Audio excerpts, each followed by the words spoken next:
Pada pagi ini, kita akan bercakap berkenaan topik percampuran vaksin, bagaimana ia boleh membantu untuk menguatkan imuniti anda semua. Jadi kami bawakan tetamu menerusi panggilan video pada pagi ini.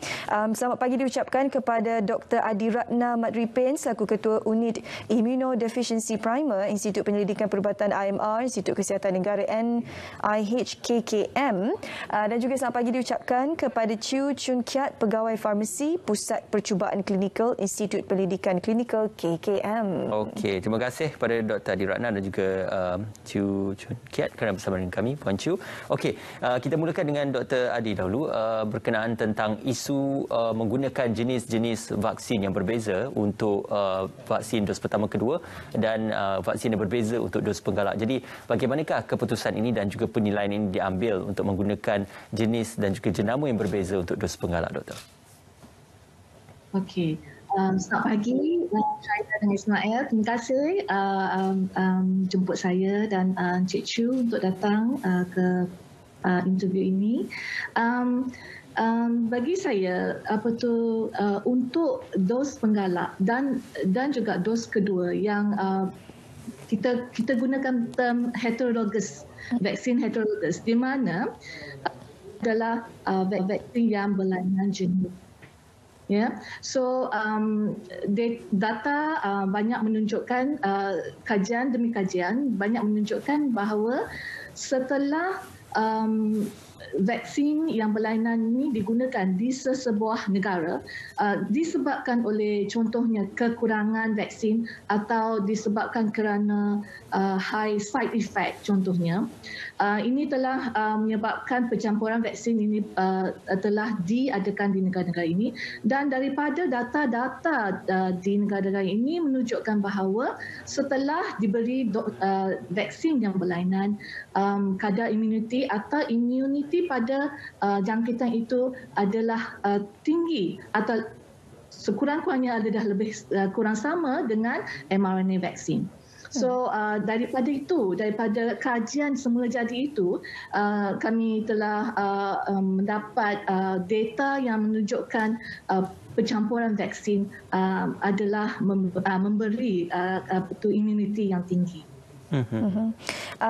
Cik Chew, kalau boleh kongsikan pada pagi ini, apakah antara kelebihan ataupun manfaat sekiranya seseorang individu itu menggunakan teknik pencampuran vaksin ini, terutamanya bagi dos penggalak?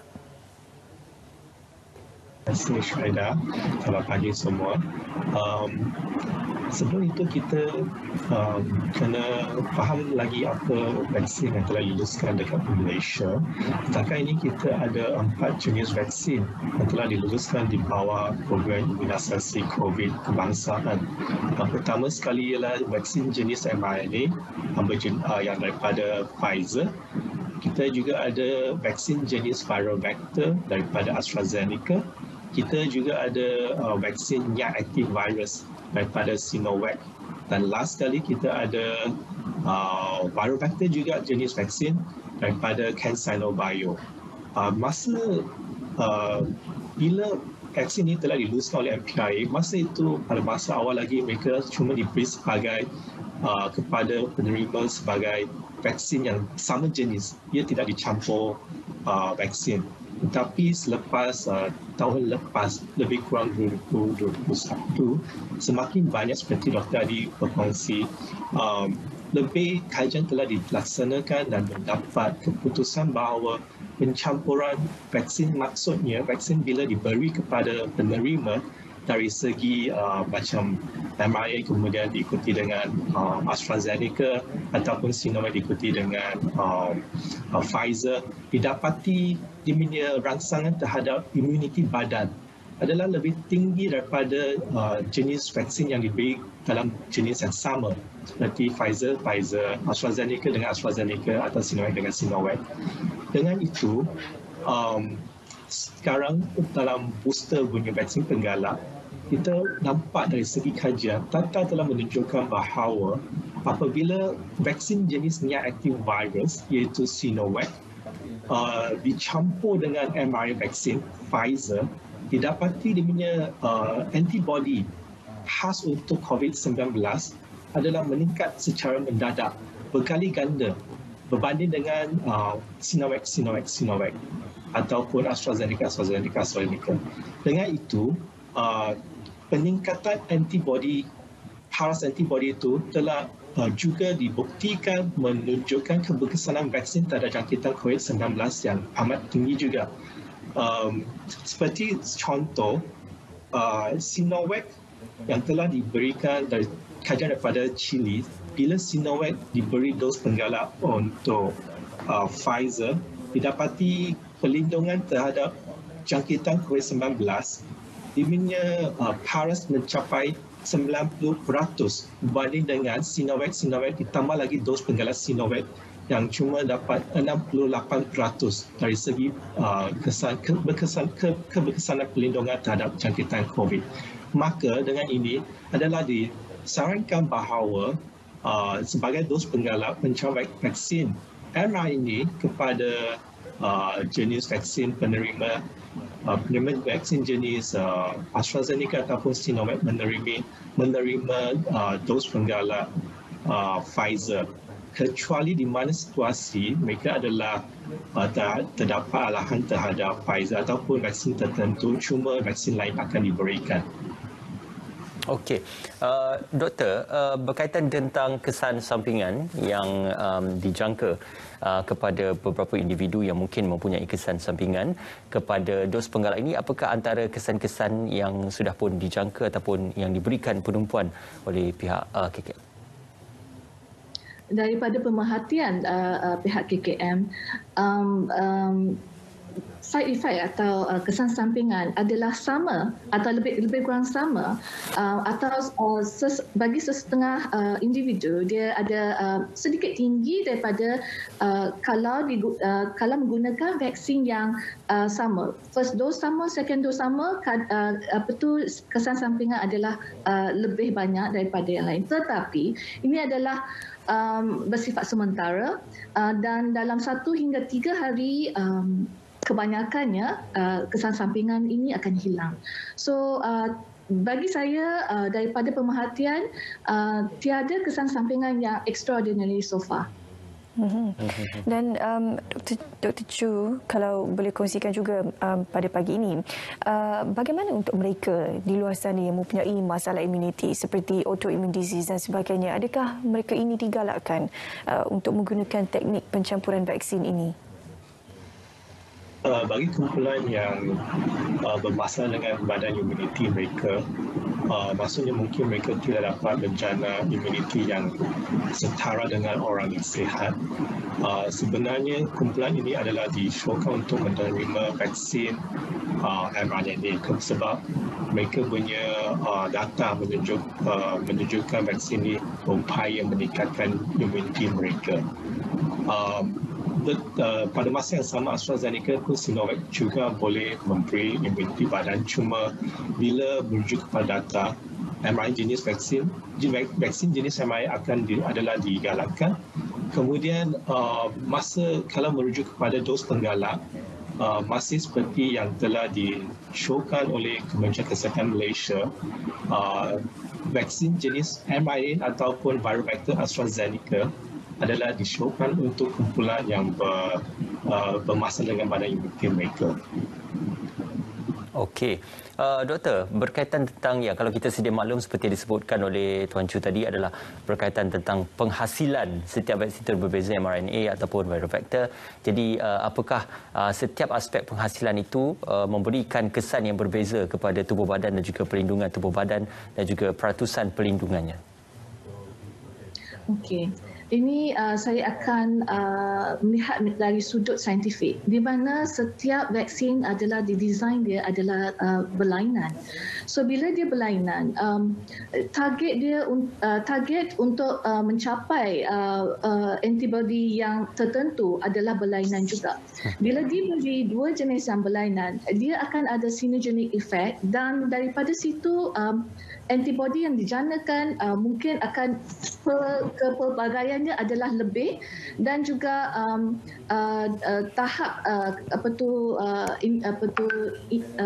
antibody level adalah tinggi juga. So bagi saya daripada sudut sains itu adalah logik ya, daripada sudut sains, dan daripada klinikal pula kami tengok bila diberi vaksin yang berlainan itu kita nampak peningkatan pada immunity. These two actually correlates well. So bagi saya adalah agak menggalakkan untuk mengambil vaksin campuran ini. Jadi untuk Encik Shu, kalau kita boleh kongsikan, kalau kita backtrack sikit pergi ke belakang, bagaimana sebenarnya bermulanya penggunaan vaksin ini, rata-ratanya menggunakan ubat seperti paracetamol dan sebagainya untuk mengatasi kesan sampingan dan sebagainya. Jadi beralih ke tahun ini, bulan ini, di mana kita digalakkan untuk mengambil dos penggalak tersebut.